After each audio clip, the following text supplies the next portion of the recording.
So Mike D, Mike Diver, not the great Beastie Boy, Mike D, but some guy, Mike Diver on Twitter did a hot take the other day. Reminder that you don't need to be good at games to write about them, or stream them, or even make them. You don't need to finish a game to review it, to publish an opinion and score. Most of the time, we don't get the time. So I agree with the first part. I think most people do. You don't have to be good at games to write about them or stream them. If you're articulate and smart, you can talk about your impressions of a game. Um, if you're a streamer, I don't know. It depends on who you are and what the game, is. But there's a lot of streamers people follow just for their personalities, cute girls, whatever. So they don't have to be great at games. It helps that they're not constantly fucking up. But then sometimes with some games, the fuck ups are part of the fun. I know people love Mars, because of how she reacts to scary games. Me, I like more her insight and her sense of humor. Like Mars comes off as like a very sweet, nice, gentle lady, but she has a very cutting sense of humor, which I think a lot of people don't even get half the time. She's a little kind of like a freaky person. She doesn't come off that way, but she is. If you listen to her sometimes and how she talks, she's funny. I think she's a Gemini, so that would that would track.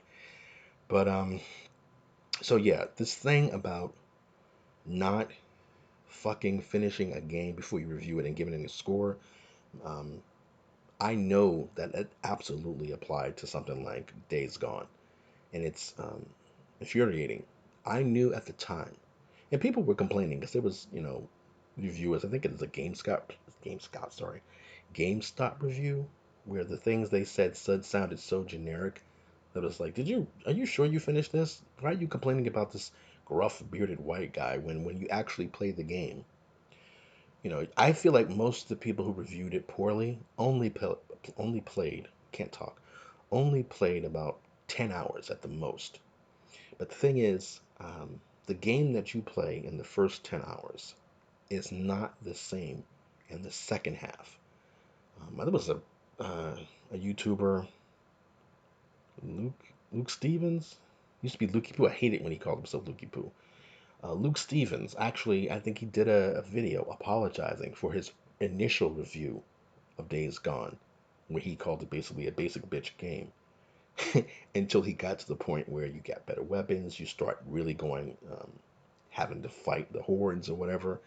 And, you can put that on the game designer for making it take so long to get to that point.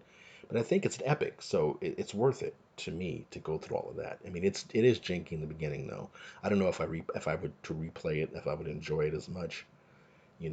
I would want to hurry up and get to the second half where you get better weapons, better guns, better gear, and whatever. But Deacon himself is such a funny, charming, uh, likable guy. I mean, he's gruff and he's going through some shit because his wife's dead or whatever. But he's got good rapport with a lot of different people.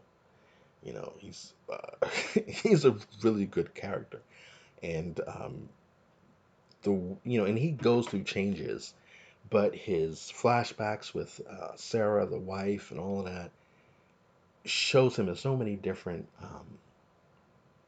lights and aspects that people who just dismissed him as just this stereotypical. They looked at it and said, "Oh, this is just another Joel after what happens in the first game, in the beginning of the first game," and it's not like that. So to think that that game is not going to get a sequel because of people like Mike D, who reviews games without fucking finishing them and then giving them uh, shitty scores, is just ridiculous. Now, I guess they can't be upfront because they know, even though he's doubled down in these tweets, trying to explain his truth as to why, you don't have to finish a game to give it a score. And I noticed this is an SJW thing. They all do this, not to sound like Rush Limbaugh again, but they all do this thing where it's like, I gave my time and experience to this, And I am satisfied with the little bit of that I've done, and that's all I really need. And you need to accept my truth. And it's like, no, this is a business, dude. Like, huge corporations make decisions based on some of the stupid things that you're saying. And I'm not blaming him for, Days Gone not getting a sequel, but this mentality that I'm Pauline Kael, so all I'm doing is just fapping about, writing great art about video games. And that's not what gamers are coming to you for. You know, did you finish the game? What do you have to tell me about the experience? Are there bugs? Um, how's the multiplayer? How's the action feel? Does it drag? Whatever. And these people are sitting there talking about, I can play half the game. I can try to finish it, but if I don't, I'm just going to slap a score on it and then just guess what happens. And somebody was saying, if you played, well, I already said Days Gone, which I think is a really great example, but then Last of Us Part 2. If you got to the, if you only played up to the theater section and stopped there before the rewind, you would probably think it was a great game. You would say, like, if I didn't finish a game and I was just reviewing it, if I got to that section and said, fuck, I've run out of time, I got to give my score in my review, I would say it's a 4.5, if not 5-star game. I'm upset about what happened to, Joel, but beyond that, the gameplay is amazing. Um, I'm not as um, happy about, what Ellie is going through, but this is doing really, this is going great. It's fun, action, blah blah blah. Right? I would just say it was a great game. But then when you play the second half and you go through all that shit with Abby, it's like, oh, God, it's a miserable game. It goes, when I played it, it went from a 4-star game to a 1-star game by the time I finished it. And that was me accepting what they did to Joel, which I think is just horrible. But the game itself technically is so well done. And then the museum scene is beautiful. And so I'm like, I'm giving these guys the benefit of the doubt. But then when you get to the Abby section, it's like, okay, go fuck yourself, Naughty Dog, for real. But yeah, so it's, you can't just say I can play part of this game, slap a score on it, and then that's it. And I was always wondering, like, with something like Days Gone, how many people actually like finished the game later on and then said, like, it's like Luke Stevens said it himself. He had to apologize. And I played this part, and he didn't say I finished it. He just said up to this, whatever impression video he did, he dogged the game out. Then, I guess a day or two later, when he played further into the game, he's like, I gotta apologize. This shit is great. And he still was able to qualify that. Look, it is a slog to get to this point, but when you get to this point, it makes it it makes up for it. And hopefully with the next. And that's the thing about Days Gone. A lot of people love it, but the thing is, a lot of people love the potential of it.